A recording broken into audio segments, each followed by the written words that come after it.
Did you know that credit lenders often use alternative data sources to assess creditworthiness beyond traditional credit reports? You see, while credit reports from the major bureaus play a significant role in determining the credit scores, lenders are actually increasingly turning to unconventional data points to gain a more comprehensive view of a borrower's financial behavior and also of their repayment capabilities. My name's Jesse, and I'm the COO of Credit Repair Experts. We've helped hundreds of people get to a 700 credit score or above, and I want to help you do the same.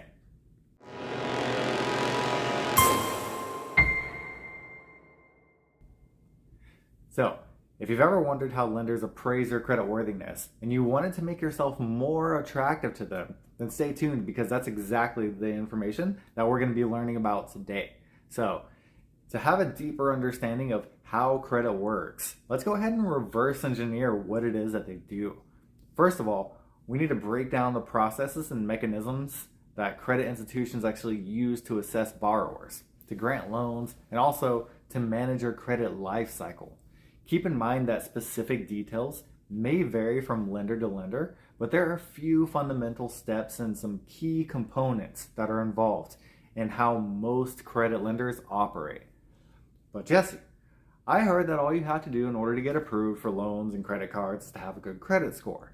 Well, that's a good point, and it's not completely wrong, but lending is actually a bit more nuanced, and it can really help in the approval process by understanding the specific components. And if you understand those components in a lender's process, you're actually able to place yourself in the best position possible to get approved before you even apply. Okay, Jesse, well, that sounds really good, but what are these key components? That's a great question, random narrator. Thanks for asking. You see, whenever you apply for credit, the lender collects essential information to assess your credit worthiness. This information may include personal details such as your financial history, your employment status, your income, and also any existing debt obligations. They might also use third-party data collectors and analytics in the form of firms and hiring them in order to store and analyze vast amounts of data from various sources, helping them make more informed lending decisions. Next in the process, the credit lenders actually review your credit reports, which plays a crucial role in the next steps.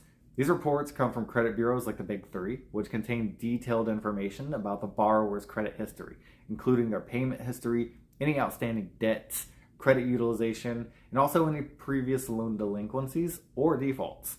So we know that credit reports give vital information, but how do lenders use that information to get actionable results? Thanks again, random narrator. And the answer really goes something like this.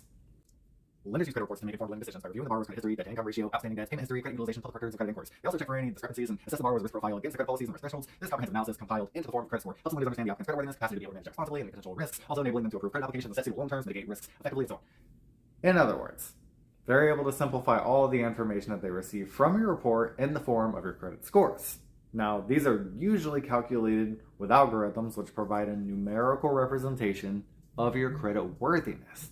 Common credit scoring models typically include things like FICO and VantageScore. So in order to ensure that you actually have the best credit score possible, the best way to do that is to like, subscribe, and turn on your notification bell so that you can continue to get videos as we put them out. With that said, the next step is the underwriting process. So the lender's underwriting team actually reviews the credit application, the credit score, and any additional factors to determine the level of risk that's associated with the applicant. Using this information, they then decide whether to approve or decline the request and what terms that they should offer, including the interest rate, loan amount, and the repayment period. So we'll dive into more on that later, but the lenders might also take into consideration any public records, meaning that they can actually access your public records to gather additional information about you. Now, this could be anything from bankruptcies, tax liens, legal judgments, which can also provide them with insight into your financial stability and the associated risk level. The next thing that they do is actually calculate your interest rates. And this is often determined based off of your credit risk. In other words, Lower risk borrowers generally receive more favorable interest rates, while higher risk borrowers might actually face higher rates to compensate for the increased likelihood of default. Now, with the interest rates in order, the next step is to sign the loan agreement.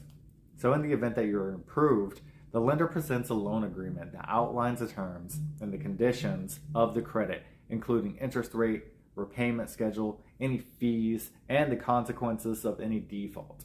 Upon acceptance of the loan agreement, the lender usually disperses these funds and either dumps them in a lump sum or through some sort of specified method, such as a credit card or an installment loan.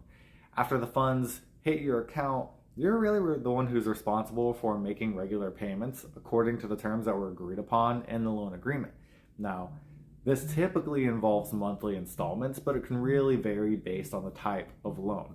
Keep in mind that lenders will likely also continue to monitor you even after you receive the loan. That way they can identify any potential risks. They may use an internal risk model that the credit bureaus use to keep track of any type of credit behavior and take appropriate actions if you begin to exhibit any signs of financial distress. Now, with that said, we really need to dive into the ugly side of it, which is what happens whenever a lender doesn't get paid according to the agreement. In other words, what they do whenever you miss a payment. So in this case, the lender engages in collection efforts to recover the outstanding debt. This can usually involve contacting the borrower, negotiating payment arrangements, or employing the services of a third party. Keep in mind, I'm not an attorney and this is not financial advice. However, I would recommend making every attempt to stay in open communications if you can find that you cannot make a payment. This is because many times the loaning institution understands that things happen and they will often work with you to resolve the issue. After all, they have a vested interest in your continued payments. Another thing to keep in mind is that the lenders usually report the credit activity of the borrowers to the credit bureaus regularly. And this means that the timely payments will most likely contribute positively towards your credit history, while delinquencies or defaults have adverse effects on your credit score. So, with that said, here's a bonus tip. In some cases, lenders actually might package and sell loans to other financial institutions or investors in the secondary market. And this process is known as a securitization, and it really helps lenders to manage their liquidity and their risk exposure. In the event that this happens, the new party that acquires your debt actually does not have a contract with you, and therefore you have no obligation to them. Finally, it's important to note that the credit lending is regulated by various laws and really may differ from state and jurisdiction. Additionally, there are different types of credit products, such as personal loans, mortgages, and credit cards, which may have variations in the underwriting process and the risk assessment methodologies. So, to summarize, lenders gather information from potential borrowers through various methods, including applications, income, credit reports, and scores, employment, public records, banking information, references, property appraisals, and the use of data aggregators and analytics.